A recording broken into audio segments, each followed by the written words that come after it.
大结局，白昭与范月婚礼曝光，番外篇甜度满分。剧集大结局，一场甜蜜的重逢。白月繁星作为一部充满情感与戏剧性的作品，其结局的呈现是观众们热切期待的高潮。白昭与范月的甜蜜重逢并非只是简单的情感收官，而是两人内心深处的成长与碰撞。剧中的人物经历了多次生死离别，面对过无数的抉择，最终走向了彼此的怀抱。这不仅仅是一场简单的爱情故事，它承载了观众的情感投入和对角色命运的关注。许多观众在剧集结束后或许会觉得有些遗憾，但更多的却是对结局的满意。白昭与范月的结婚不仅仅是一个传统意义上的美满结局，它象征着两人跨越了时空，跨越了无数磨难和考验，终于找到了属于自己的幸福。每一场的重逢都仿佛是在告诉我们，无论人生如何曲折，只要心中的那份真挚不变，最终总会走向光明与温暖。这种情感的共鸣深深打动了观众，尤其是那些曾经经历过生活的波折，遭遇过分离的人们。每一个人都在自己的生活中不断追寻着属于自己的爱与温暖，而白月繁星通过这对情侣的坚守和承诺，让我们看到了爱情的力量，感受到心灵的深处总有一份坚持在等待着我们的到来。无论是剧中的白昭，还是我们每一个人，都在不断寻找和成就自己的幸福。一切的起点，白昭的神境之路。在白月繁星中，白昭的成长与蜕变是整部剧的核心之一。她从一个普通的少女逐渐迈入神境，这一过程充满了挑战与考验，但也让她逐渐获得了真正的力量。在这个过程中，她不仅战胜了外界的敌人，更重要的是，她战胜了内心的恐惧与不安。每一次的决战与转折，都代表了她心灵的成长与觉醒。进入月隐之海，白昭不仅面临着神力的挑战，更要面对自我认知的冲突。他与涂岩的相遇是他寻找真相的关键，而这段相遇也让他明白了自己过去的痛苦和迷茫的真正来源。当白昭渐渐接纳自己身上的神格时，他不再仅仅是为了打破命运的束缚而战斗，他开始意识到，只有真正接纳自己，才会拥有真正的力量。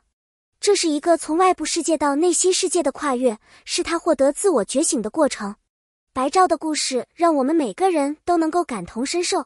在生活中，我们每个人都有过迷茫与不安的时刻，也都曾在某些困难面前感到无助。然而，正如白昭所经历的一样，只有直面内心的恐惧，才能够真正找到属于自己的力量。他的成长不仅是神力的提升，更是心灵的觉醒。这种觉醒让他在面对强大敌人时能够从容应对，最终超越自己，走向胜利。背叛与牺牲，神的自我救赎。白月繁星中的背叛与牺牲是剧中最深刻的情节之一，它不仅展现了角色们复杂的情感，也深刻探讨了命运、爱情与责任的关系。在神与人之间，牺牲成为了一种无法避免的主题。星月为了拯救静渊，将自己的所有感情封印，而白昭为了阻止麦离的复生，也不得不选择牺牲。这些选择看似悲壮，但却充满了深刻的意义。在这段故事中，我们看到的不仅是爱与牺牲，更是责任与担当的体现。星月与白昭所做出的牺牲，并非简单的放弃，而是为了更大的目标，为了保护世界，为了那些他所深爱的人。这种牺牲的背后，是对生命的深刻理解和对命运的坚定决心。星月与白昭的行为让我们明白，真正的力量不仅仅来自于神力，更来自于内心的坚持和自我超越。他们的牺牲并没有让他们的爱消失，反而让爱更加深沉，更加无畏。这一切的背后，是剧集对牺牲与爱情的深刻思考。每个人在人生的旅途中都会面临选择，而在这些选择面前，我们常常需要放弃一些东西，才能获得更重要的东西。白昭与星月的牺牲，带给我们的是深深的感动和对自我力量的反思。在面对重大抉择时，如何平衡个人与集体的利益，如何在爱情与责任之间找到一个平衡点，成为了每一个观众在剧集结束后不得不思考的问题。重生与抉择，从爱情到牺牲。在白月繁星的结局中，麦离的复生无疑为白昭与范月的爱情带来了最大的考验。麦离的复生不仅是物理上的重生，更象征着他无尽的贪欲与野心。他始终没有爱过星月，也没有真正珍惜过白昼，所有的行为都是为了自己的占有欲。他对爱情的理解或许永远停留在自私与控制之中。为了达到自己的目的，他无所不用其极，甚至不惜将无辜的仙族作为人质，逼迫白昼嫁给自己。此时他并不关心白昼的内心世界，更没有看到他的痛苦与挣扎。他所追求的仅仅是占有二字。然而白昼的选择却令人动容，他不再像当初那样只依靠星月神功的力量来解决一切，而是通过内心的转变和深思熟虑的牺牲，找到了突破困境的方式。当他失去了无念时候，失去了原本足以摧毁麦离的力量，他并没有选择放弃。他心中的坚持与爱，反而促使他与范月共同面对这一切。当麦离的复生使得一切陷入困境时，范月选择了用自己的神力来抑制隐心，最终帮助白昼将恶势力彻底铲除。范月的选择代表了一种深沉的牺牲和无私，他并不是单纯为了自己，而是为了他们共同的未来，为了他的安全与幸福。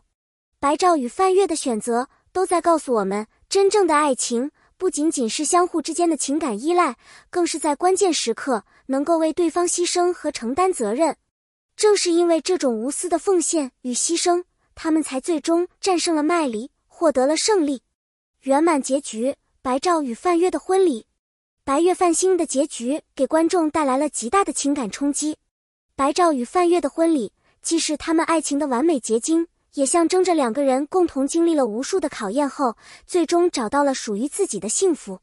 这场婚礼不仅仅是两位主角的个人情感终结，它更代表了一个历经艰难险阻的过程，象征着无论多么复杂的命运与挑战，只要有坚定的信念和不放弃的勇气，最终都会迎来属于自己的圆满。这一点对于观众来说，尤其是那些正在经历困境或艰难时刻的人来说，具有深刻的共鸣。白昼和范月并不是从一开始就拥有一切，他们也曾面临过选择、牺牲与痛苦。尤其是白昼，作为一个凡人，他并不具备无穷的神力，也不是从一开始就被命运青睐的幸运儿。然而，他从未放弃过对爱与正义的追求，正是这种坚韧不拔的精神，最终让他突破了层层困境，实现了自己的理想与目标。而范月对他的陪伴与支持，给了他力量。在婚礼的那一刻，不仅仅是爱情的宣誓，更是两颗灵魂的完美融合。范月的陪伴不仅仅是在危难时刻，他更是一直在白昼身边，支持他的选择，帮助他成长。两人的关系不仅仅是因为相互的依赖和爱，而更是一种深刻的理解与互相扶持。这场婚礼是对所有过去苦痛与牺牲的一个终结，也是对未来幸福生活的开启。天道的最终调整让范月回到白昼身边，不仅是为了补偿他们的爱情，也是对他们共同成长和坚守的认可。这一刻，所有的付出都得到了回报，所有的痛苦都成了回忆，所有的艰难和挑战都被跨越，他们终于找到了属于自己的真正的幸福。这段婚礼的情节不仅仅是故事的结束，更是每个观众心中的一个希望。即使我们面临再多的困难，只要坚持自己的信念，努力去爱，最终都会有属于自己的美好结局。配角们的开放式结局，不仅仅是主角们，配角们的结局也得到了巧妙的安排。天道的台词，那些为大局牺牲的人将以另一种方式归来，给这些角色的未来增添了无限的可能性。观众们不仅仅看到了白昼与范月的幸福，也看到了更多的希望与祝福。感谢你们的支持，感谢大家一直以来对白月泛星的支持与陪伴，感谢每一位观看本剧的朋友。如果你喜欢这篇文章或对结局有任何想法，欢迎在评论区留言分享你的看法。别忘了订阅我们的频道，获取更多精彩内容。我们会在未来为大家带来更多让你心动的故事。让我们一起期待下一个美丽的篇章吧。